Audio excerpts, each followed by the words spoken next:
Hello and welcome to Paythepoolman. Today we're going to walk through the employee report and look at some of the information available to us here.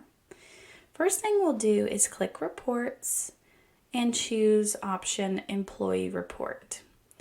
We click here and we can see some information right off the bat.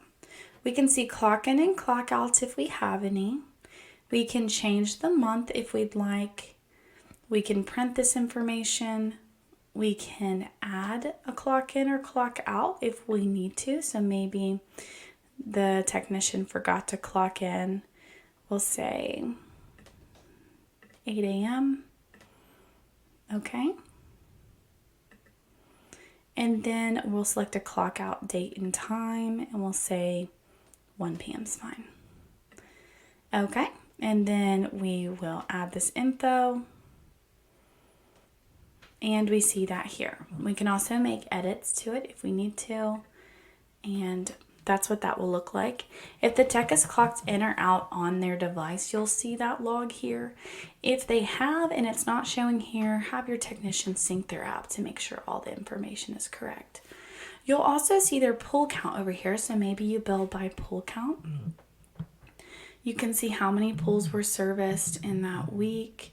And you'll also see the total worked hours listed here based on that clock in.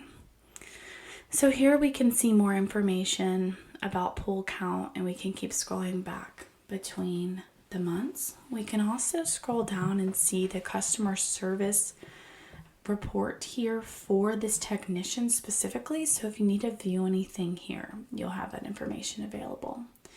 And then we can also slide over to a different technician.